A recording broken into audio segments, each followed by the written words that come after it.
Welcome my dear student, Tapoban standard থেকে আমি সুকুমার পাল। দেখো, তোমাদের জন্য আজকে যে ভিডিও নিয়ে আমি কথা বলবো, রেলের তো একের পর এক ভ্যাকান্সি রিলিজ করছে এবং সেই ভ্যাকান্সির নিরিখে তোমরা কতটা প্রিপারেশান নিচ্ছ সেটাও কিন্তু একটা জরুরি কথা। তো এখন চাকরি পেতে যেটা সব থেকে ইম্পর্ট্যান্ট সেটা হচ্ছে কনসিস্টেন্সি বা একটা কন্টিনিউয়াস প্রসেসে তোমাকে পারফর্ম করে যেতে হবে, না হলে কিন্তু চাকরি পাওয়া ভীষণ টাফ হয়ে যাচ্ছে, কেননা রেগুলার ওয়াইজ ভ্যাকান্সি আপডেট হচ্ছে। তো এটা একটা কথা। আর আজকে যে ভ্যাকান্সি নিয়ে তোমাদের সঙ্গে কথা বলবো সেটা হচ্ছে রেলেরই একটা ভ্যাকান্সি, সেন্ট্রালাইজ নোটিশ নম্বর যেটা আছে 08/2025, এটা নিয়ে তোমাদের সঙ্গে কথা বলবো। এখন এইটাতে আইসোলেটেড ক্যাটেগরি যেটা খুব ইম্পর্ট্যান্ট, এই চাকরিগুলো খুব মানে ভালো বলবো ইন দ্য সেন্স একটু চাপ কম আছে, মানসিক চাপ এই চাকরিগুলোতে। তো তোমরা নিশ্চয়ই এই চাকরিগুলো যাদের কোয়ালিফিকেশন ম্যাচ করবে তোমরা করবে, আর সব ডিটেলসটা তোমাদের জানাবো। তার আগে একটুখানি ইনফরমেশন আমার দেওয়াটা খুব জরুরি। আগামীকাল থেকে তপবন স্টাডি সেন্টারে একটা নতুন অফলাইন ব্যাচ শুরু হচ্ছে। আর এমনি নর্মালি যেসব ব্যাচ তো চলছে সব আবার শুরু হবে সব, কিন্তু সিম্পল ইনফরমেশন, অফলাইন ব্যাচটা যেটা শুরু হচ্ছে সেটা কিন্তু এই নাম্বারে হোয়াটসঅ্যাপ আছে, দরকার হলে হোয়াটসঅ্যাপ করলে আমরা সব কিছু বলে দেবো। আর মানে যাবতীয় ইনফরমেশন সব পাবো, সব পেয়ে যাবে। তো আমি আর এখন বেশি কথা বলবো না। তোমরা নিজেরাও প্রিপারেশান নিয়ে এগোতে পারো।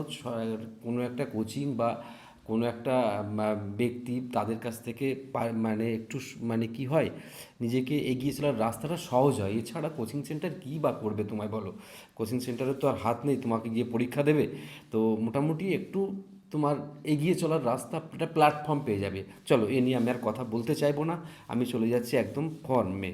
তো দেখো, এখানে এই পেজের পুরো ইনস্ট্রাকশান রয়েছে, জেনারেল ইনস্ট্রাকশান, অত কিছু আমরা যাব না। আমি পেজ নম্বরগুলো নোট করে নিয়েছি, কোন পেজ নম্বরগুলো ইম্পর্ট্যান্ট। এটা একটা ইম্পর্ট্যান্ট পেজ।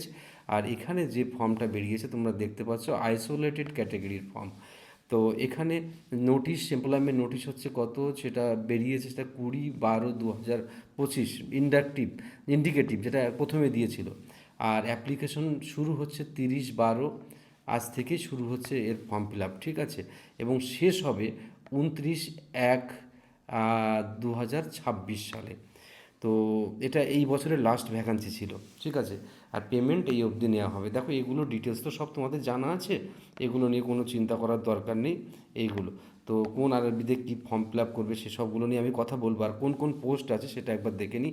চিফ ল অ্যাসিস্ট্যান্ট, এটা হচ্ছে লেভেল সি, খুব বড় একটা পোস্ট কিন্তু, যার বেসিক ইনিশিয়াল পে দেখো কত রয়েছে। মেডিকেল স্ট্যান্ডার্ডটা সব থেকে এখানে ভালো, ভালো ইন দ্য সেন্স সব থেকে কমা, মানে সবারই হয়ে যাবে। আর বয়স এখানে 18 থেকে 40, তারপর 18 থেকে 32, 18 থেকে 33, 35 এরকম সব রয়েছে বয়স। 18 থেকে 30 সব থেকে কম। ল্যাব অ্যাসিস্ট্যান্ট গ্রেড 3, যেটা কেমিস্ট অ্যান্ড মেটালার্জিস্ট। আর সায়েন্টিফিক সুপারভাইজার আর্গোনাস আর্গোনমিক্স অ্যান্ড ট্রেনিংয়ে, যেটা লেভেল 7-এর চাকরি, সেটাতে কিন্তু 1835, একটাই মাত্র ভ্যাকান্সি অল ওভার আরআরবিতে। তা ওটা নিয়ে আর মাথা ব্যথা করে লাভ নেই। আর টোটাল ভ্যাকান্সির সংখ্যা 312। আর এই যে ভ্যাকান্সিগুলো সব ডান দিকে ইন্ডিকেশান রয়েছে, দেখো 202টা আছে এই junior translation Hindi, senior publicity ইন্সপেক্টরের আছে, স্টাফ অ্যান্ড ওয়েলফেয়ার ইন্সপেক্টর আছে। এগুলো মানে মাইনে তো খুব ভালো, কিন্তু চাকরিটার কোয়ালিফিকেশন একটু অড টাইপের আছে। তবু আমরা একবার দেখে নেবো কোথায় কী জানা দরকার। তো আশা করি এই অবধি আমাদের বুঝতে কারোর অসুবিধে রইল না। এবার candidate should have their own mobile number and valid and active personal email ID. এই জিনিসটা তোমাদের একবার মনে করিয়ে দিই, এটা কিন্তু খুব ভালো করে নজর রাখবে। রিসেন্টলি আমাদের ব্যাচেরই একটা স্টুডেন্ট অভিজিৎ নাম করে, নামও বলছে, তার কিন্তু চাকরির মানে জয়েনিংয়ে চলে এসেছিলো সব, কিন্তু সে পায়নি। তারপরে তাকে অনেক কিছু করে তারপরে আমরা চেষ্টা করে আবার সে কিন্তু মানে সব জয়েনিং করার সুযোগ পেল, ঠিক আছে? তো এইটা পেতে হবে, এগুলো কিন্তু ঠিক করে রাখবে এই নাম্বারগুলো, ওকে? তো আমি বাকিটা পরে আমি আলোচনা করতে করতে চলে যাব। এবার আমি নোট করে রেখেছি 9 নম্বর পেজে চলে যাওয়ার দরকার আছে। সব পেজ তোমাদের জন্য ইম্পর্ট্যান্ট নয় এখন। 8 নম্বর পেজে কী আছে দেখো, 8 নম্বর পেজে আছে স্ট্যান্ডার্ড B1টা কি। B1-এ 6/9, 6/12 হতে হবে, উইথ অর উইদাউট গ্লাস, মানে চশমা পরে অথবা চশমা ছাড়া, নিয়ার ভিশন এরকম, এগুলো খুব হয়ে যায় সবারই। C1টা আরও কম, C2টা আরও কম, মানে এই মেডিকেল নিয়ে তোমায় কোনো চিন্তা করতে হবে না। এবার আমরা পেজ নম্বর কততে চলে যাব স্যার? 18তে পেজ নম্বর চলে যাব। 18 নম্বর পেজ, 18 নম্বরে চলে যাব পেজ, তাহলে আমাদের সুবিধা হবে বুঝতে। দেখো 18 নম্বর পেজে কি আছে, এক্সাম সিলেবাসটা কিন্তু সুন্দর করে দেওয়া আছে। Exam syllabus. ঠিক আছে মাই ডিয়ার স্টুডেন্টস, এখানে প্রফেশনাল অ্যাবিলিটি 50, মানে যে যে বিষয় নিয়ে ফর্ম ফিল আপ করবে, কেউ ল অ্যাসিস্ট্যান্ট ল নিয়ে, কেউ যদি ল্যাব অ্যাসিস্ট্যান্ট, তার সেই মেডিকেল জিনিসগুলো 50 মার্কস আসবে, মানে কোর সাবজেক্টে 50। জেনারেল অ্যাওয়ারনেস মানে বেশি কারেন্ট অ্যাফেয়ার্সই ধরে নাও স্যার, এটা হচ্ছে 15। জেনারেল ইন্টেলিজেন্সের 15 নম্বর আসবে, ঠিক আছে। ম্যাথামেটিক্সের 10 নম্বর আসছে, সায়েন্সের আসবে 10 নম্বর। আলটিমেটলি তোমাকে সবই প্রিপারেশান করতে হবে। রেল বড্ড চালাক, সবই চায় অ্যাকচুয়ালি। আর 1/3 হচ্ছে নেগেটিভ মার্কস থাকছে, ঠিক আছে। এই যে ম্যাথামেটিক্সের মধ্যে দেখো এইটা কিন্তু সেই আমরা টেকনিশিয়ানও আছে, লোকো পাইলটও আছে, মানে এনটিপিসিতেও আছে, গুডস গার্ডও আছে, সব পোস্টের জন্যই আছে। জেনারেল ইন্টেলিজেন্সও তাই একই রকম ব্যাপার। দেখো জেনারেল অ্যাওয়ারনেস, এই যে এত কিছু রয়েছে এগুলো সব কিন্তু সিএ আসছে এখন থেকে। ওকে, তাহলে বোঝা গেল। জেনারেল সায়েন্স দেখো ফিজিক্স কেমিস্ট্রি 10th স্ট্যান্ডার্ড, এই শুধু এর জন্য 10 নম্বর পড়তে হবে পুরোটার জন্য, ভেবে দেখেছো? আচ্ছা, এবার দেখো মিনিমাম যে পাস মার্কস লাগবে সেটা UR 40%, EWS 40%, OBC non creamy layer 30%, এসসিদের 30%, এসটি 25%, মানে এটা পেলেই যে হবে তার কিন্তু কোনো মানে নেই, ঠিক আছে। মানে এর থেকে বেশি নম্বর পেতে হবে। ওকে, এবার আমি চলে যাব, আমার এখানে নোটেট করা আছে, পেজ নাম্বার হচ্ছে 18, হলো 28 নম্বর পেজে চলে যাব। 28 নম্বর পেজে কী আছে দেখে নেব। দেখো 28 নম্বর পেজে যেটা রয়েছে, এখানে খুব ইম্পর্ট্যান্টলি কথাগুলো সাজানো আছে, কোন পোস্টের জন্য কি কোয়ালিফিকেশন দরকার সেটা খুব সুন্দর করে এখানে আছে। আচ্ছা, সেটা দেখো চিফ ল অ্যাসিস্ট্যান্টের জন্য, দেখো এটাতে সব জানা আছে, এগুলো কি এজ এজ কত সব আছে এখানে। দেখো বলছে ইউনিভার্সিটি ইন ল, 3 বছরের স্ট্যান্ডিং প্র্যাকটিস থাকতে হবে, কোনো বার মানে পড়ার পরে 3 বছরের একটা প্র্যাকটিস থাকতে হবে কোনো বার কমিশনে, সেখানে যা প্র্যাকটিস আর কি।